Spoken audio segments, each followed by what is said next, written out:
Thank you that for the prayer that we have a chance to share. Indeed, I do believe that like we live in a sick world. We are living in a sick country, and I just hope that our church is not sick. And I just pray that our church is going to be healthy. So that's why I hope you know, and I'm sure you do, that the church theme for 2022 is to become a healthy community. And our theme text is from 3 John chapter 1 and 2, 1 to 2. Now, some of you probably know that I do not like the NIV. So let me just read the same verse in the English Standard Version. I like the English Standard Version because it's free. But no, it's actually it's a very good translation. So, beloved, I pray that all may go well with you, that you may be in good health as it go well with your soul. That to be in good health is to be well in body, soul, and spirit.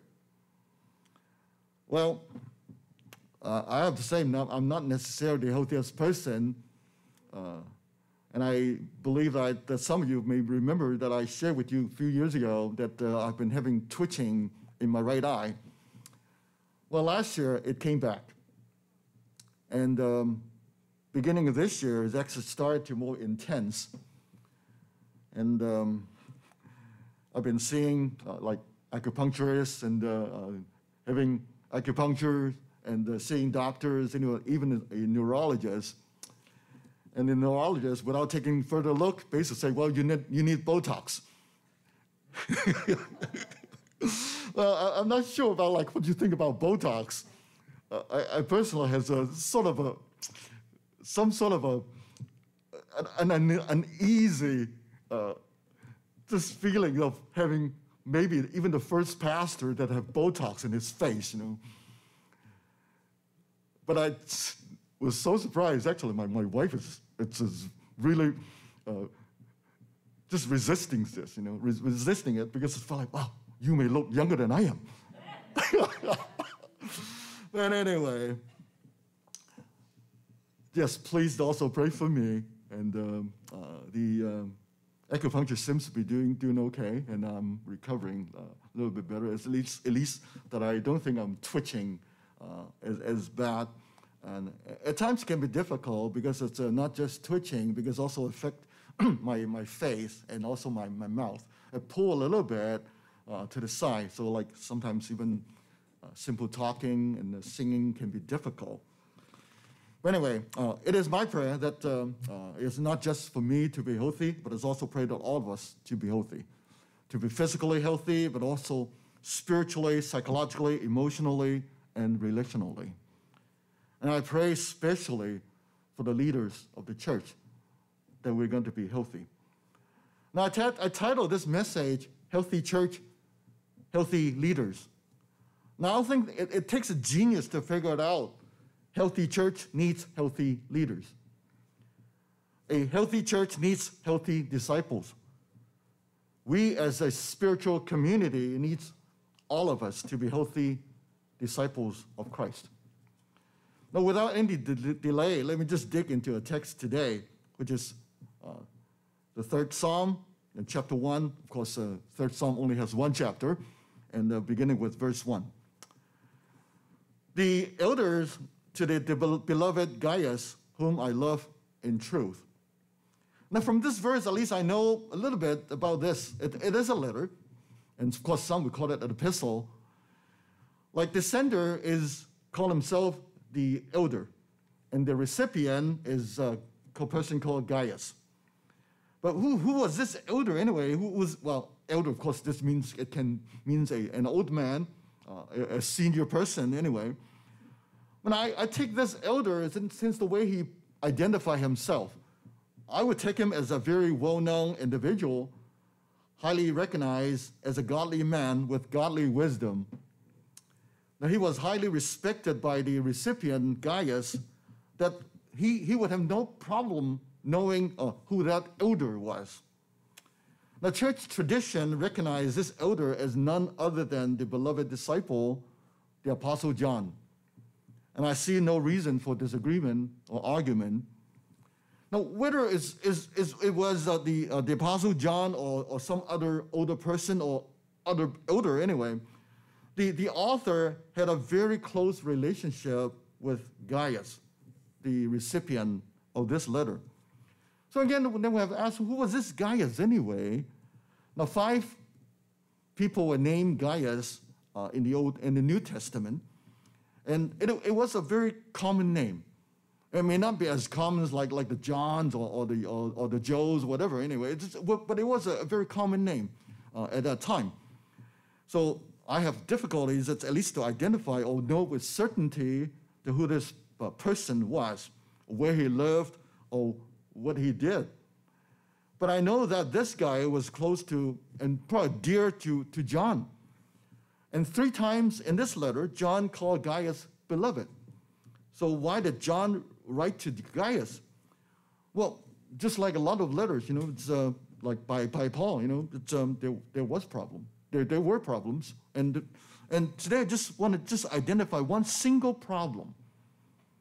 And actually, maybe I should say a problem individual. Now let me read verse 9.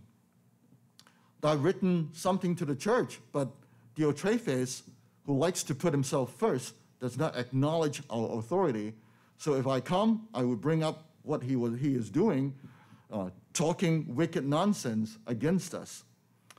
Now it looks like John wrote previously to a church where Gaius attended. Maybe he was a leader, or maybe even a pastor or an elder.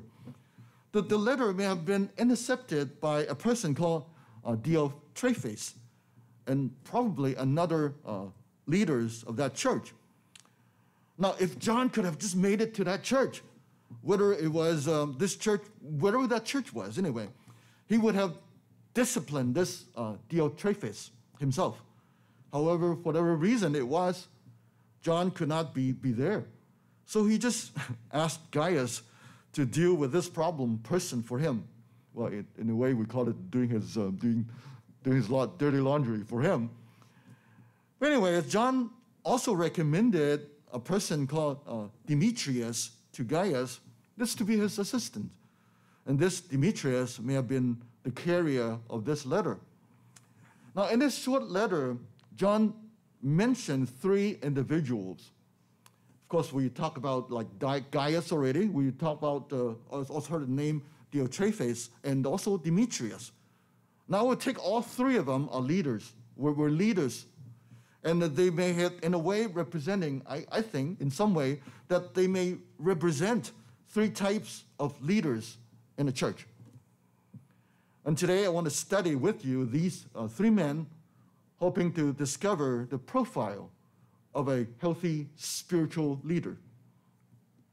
Well, let's check out Gaius from verses 3 to 8. And since we don't normally read text, and so you don't mind that I'll read it for you. For I rejoice greatly when the brothers came and testified to your truth, as indeed you are walking in the truth. I have no greater joy than to hear that my children are walking in the truth. And beloved, it is a faithful thing you do in all your efforts for these brothers, strangers as they are, who testify to your love before the church. You will do well to send them on their journey in a manner worthy of God. And in verse 7, it says, for they have gone out for the sake of the name, accepting nothing from the Gentiles. Therefore, we ought to support people like these, that we may be fellow workers for the truth. Now, from these 6 verses, I find Gaius to be a leader who exhibited the following behaviors. I can see that he lived spiritually. I can see that he walked truthfully. I can see that he served faithfully. I can see that he ministered generously. It really, if I have to summarize all those characters into a single word, I would call this person solid. I mean, I could call this person, if I really have to give another word, I would call this person balanced. And I see Gaius to be a very solid individual. He's solid in every area. He was consistent. He was balanced in everything he did. Now, I think every church needs people like Gaius. We need solid believers who desire growth. We need stable leaders who desire to take his ministries to a higher level. And I thank God that this church, that we do have people like Gaius. We have people that with great reputations, good characters, and good service inside and outside of the church. And let's check out a second individual. And let me just read for you verses 9 and 10. I've written something to the church, but Diotrephes, who likes to put himself first, does not acknowledge our authority. And in verse 10, and not content with that, he refuses to welcome the brothers and also stop these who want to help, want to and put them out of the church. And you see this guy is really arrogant. I mean, if Gaius were to represent the benchmark of a healthy spiritual leader, then I think Diotrephes probably represent the opposite.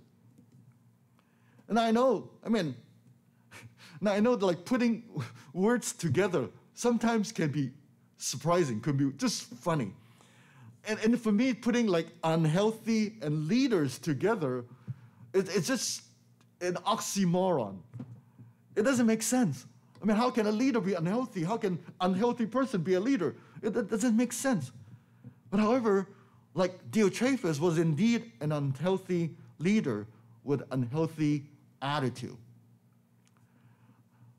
Now, really, I would come back to the time of the writing of this epistle. If anyone had the clout at the church, John had it.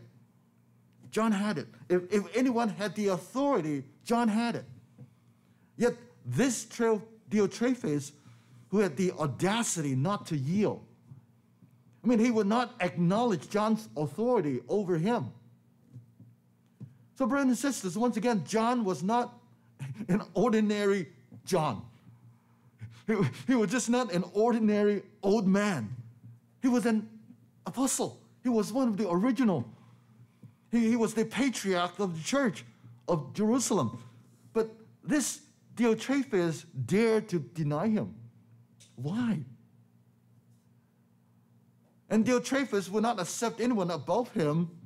He took order from no one. No one was to take the home turf from him. He was to be the king of his own molehill. He was the king of his own kingdom, the master of his own universe.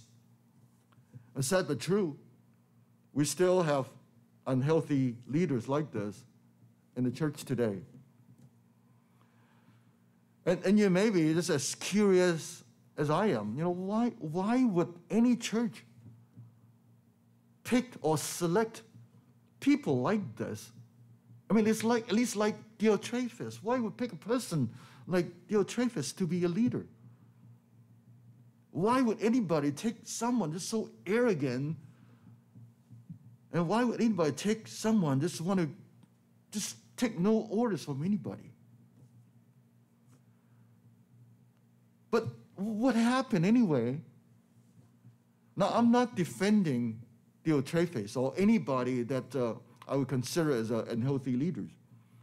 But I'm sure there was a time, there was once, those people are sincere. I mean, I do believe there was once, those people really were sincere. He was not always power hungry. I mean, I don't know whether you agree. I do see it this way. And let me offer a possible answer to this. And I don't want to take anybody to be the example. I think rather just to use my own as an example. Like I was once, at least I saw myself, at least I thought myself was to be quite fit. Now I exercise regularly, I play tennis, I play racquetball, I play basketball, and I love to play tennis with people younger than I am. And I love to play even 1 against 2. I was just that competitive. I taught my son how to play basketball. I mean, in the first 5 years that we played together, I wouldn't even let him win. I mean, I was just that competitive. I would just, maybe to me, I was that fit at that time. And eventually, like, something get in the way that I started to exercise a little less. I think this turning point is that when Zach beat me in basketball for the first time, then he never looked back. He just kept beating me. I just so forget it. I don't play basketball anymore. And finally, I played very little.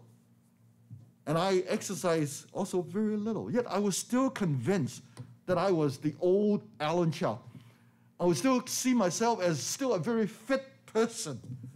I mean, I still saw myself as good. I'm still good in whatever that I did. Well, 13 years later, actually 13 years ago, my doctor told me that I had hypertension. He suggested medication. Well, I said, no, I'm good. No, let me just exercise. I'll be able to keep my blood pressure down. And I promise I'll do that. Well, I did. I tried. Well, 2 years later, my blood pressure was still high. At least what I did was not enough to bring the numbers down. So I started to take the blood pressure medication. When I returned to Los Angeles 10 years ago, a new doctor, who was actually a good friend of mine. Well, how could he say something like this to me? He told me that my cholesterol was high. And he suggested medication.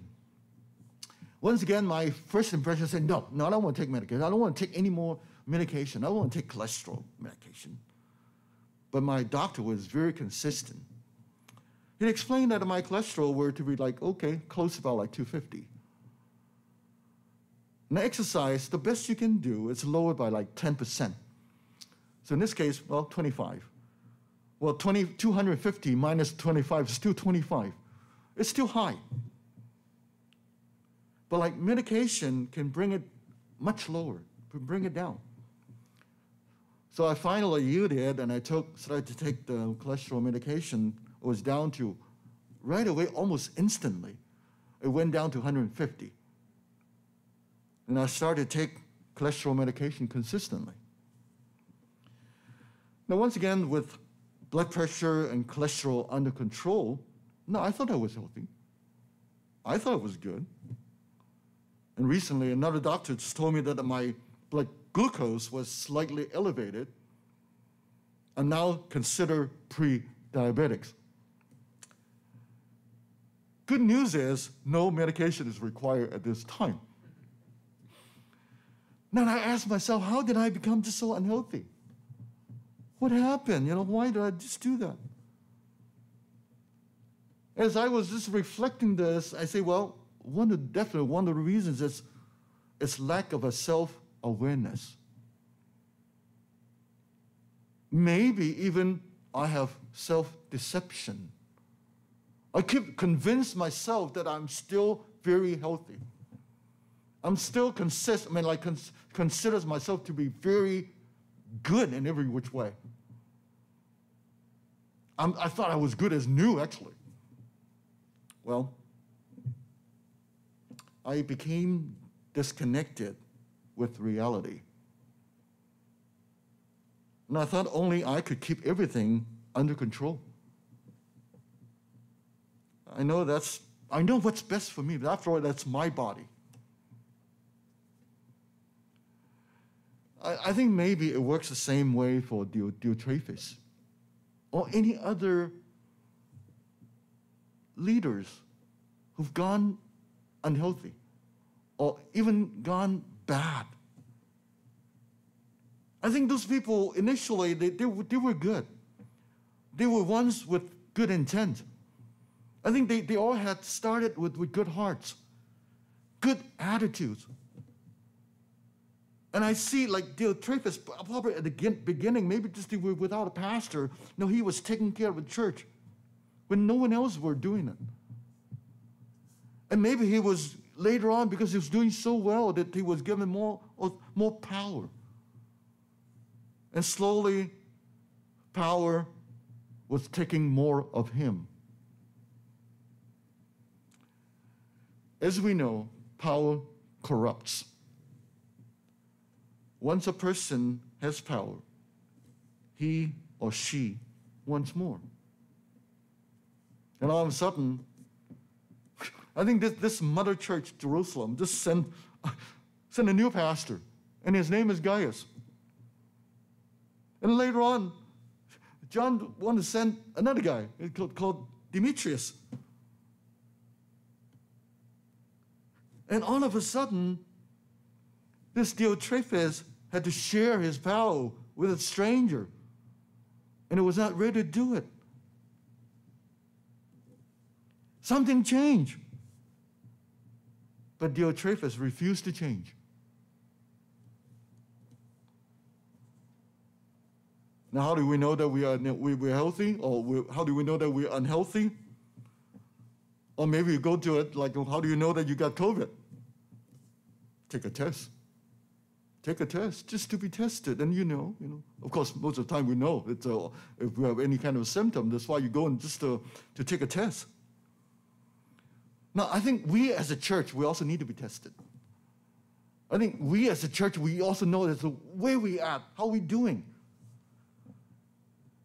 And that definitely we're going to do that.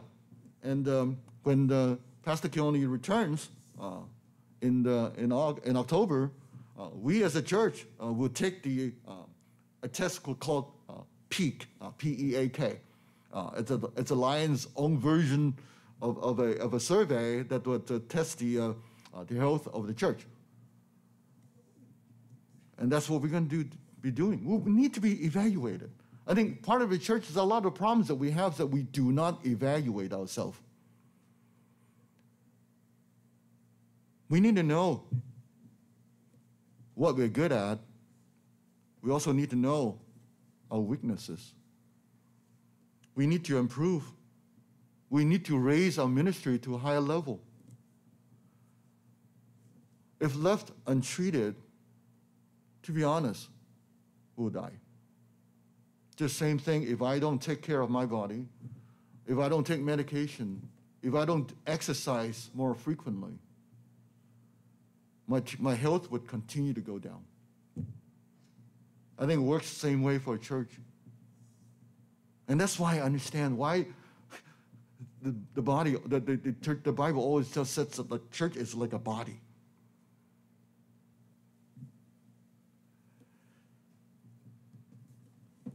Years ago, like 3 months before I began pastoring at a church in Seattle, but that was over 15 years ago. A group of very influential people forced the church to plant a church. I think it's the first time I've ever heard of it. Forced the church to plant a church. We call it split. Of course, they take a lot of the resources with them too. And for the first 2 years, they were still considered as a daughter church because they had no pastor. So I insisted myself, just to help them as much as I can. I assisted them to prepare for a lot of the Sunday worships, and even I coached one of the individuals there is to look at his message before he preached. I helped him plan, search for a pastor, and eventually just even independent from the mother church. Now, occasionally the mother church would give them instructions, but one of the leaders, I can't believe that what he's saying that instead. We don't need to follow. We don't need to follow. We can make our own decisions. After all, we're our own church now. We are our own church now. Well, he was saying that this is my turf. This is my territory, and no one is going to come in and tell us what to do. And finally, they found their pastor. On the day of installation, they became an independent church. On the same church, they ordained 2 of their leaders as elders. Well, that church, that particular pastor, probably breaks every record in town. He served only for 7 months, and then he returned to Los Angeles. Yet that church still was able to find another pastor. Well, this person worked to serve a little bit longer, 2 years. And he was fired after 2 years. To this day, they have not been able to find another pastor. No, they really wanted to find a pastor anyway. They don't need to. They're happy just to be who they are. They're just happy to be in power. And I think, in a way, I see Diotrephes as a person like this.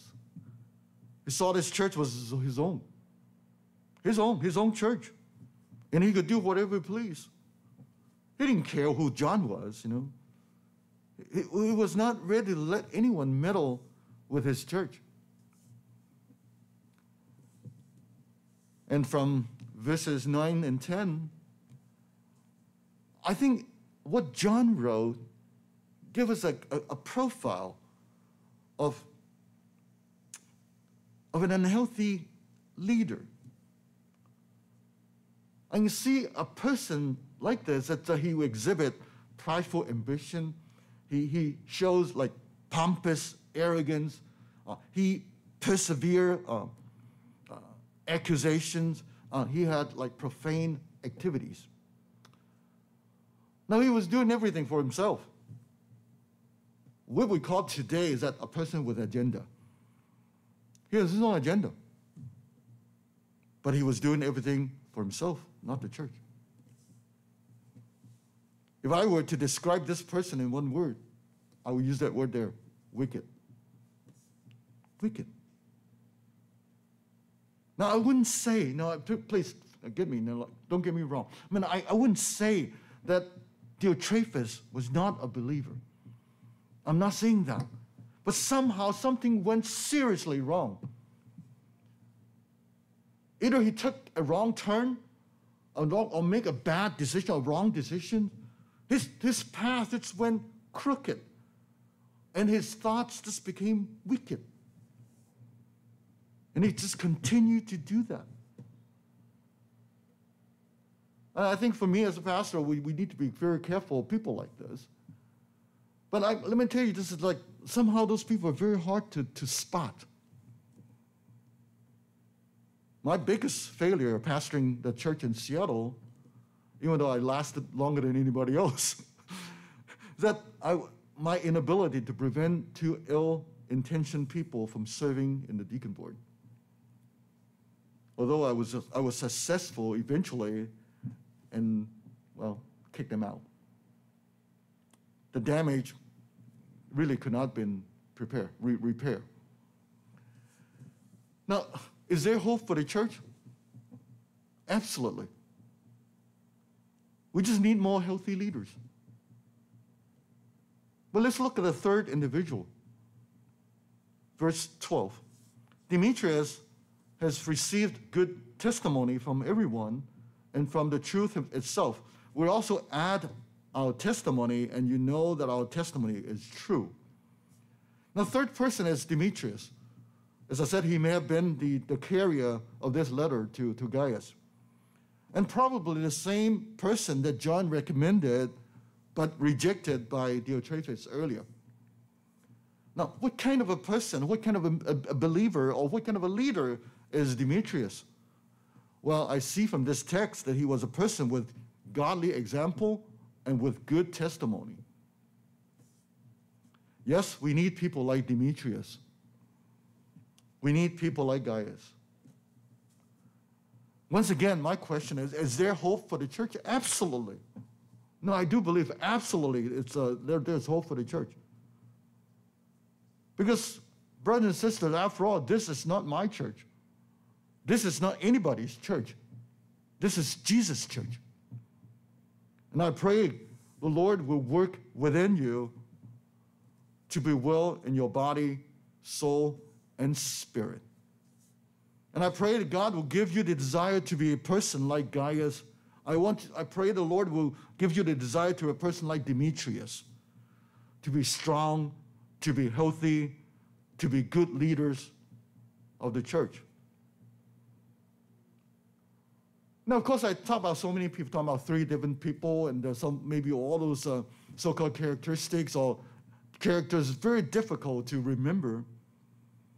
If I were unclear as to how to be healthy is to be done, well, if I can just summarize with you the 3 lessons I learned from this letter. Remember the ABCs. A, authority. Just learn who you're under. No, you're not necessarily under a pastor or anything like that. But I'm just saying that it's very clear. You need to know that you're under the Lord. You're under Jesus. Like, so if we are still in a so-called local church like this, you're still under the pastor. The second one is B, is for boundary. We all need to know what our boundary is. No, the Lord is always clear in our boundaries.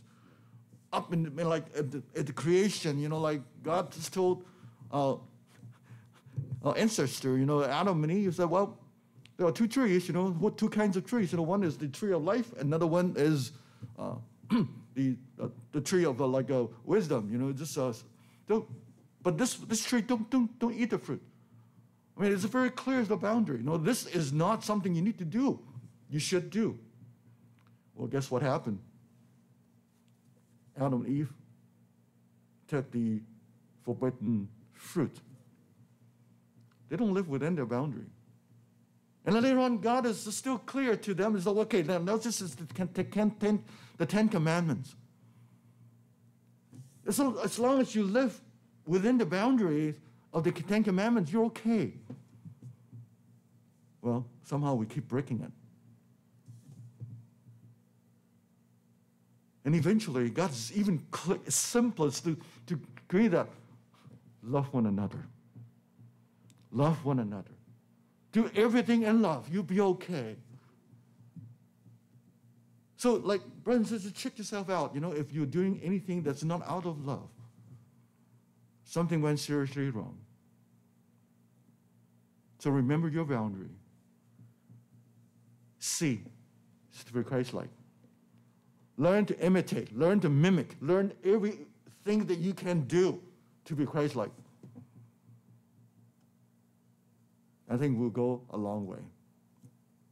So once again, healthy church, we need healthy leaders. And may you all be the leaders that you have intended to be. And even if not, may you be the person that God has intended for. To be healthy, to be a person under authority, to be a person live within boundaries, to be a person strive to be like Christ every day. So may the Lord bless us all. Let's pray, and we continue with the communion. Dear God, once again, we thank you for today, and just thank you for your word, and thank you for speaking to us. May you give us the courage to follow.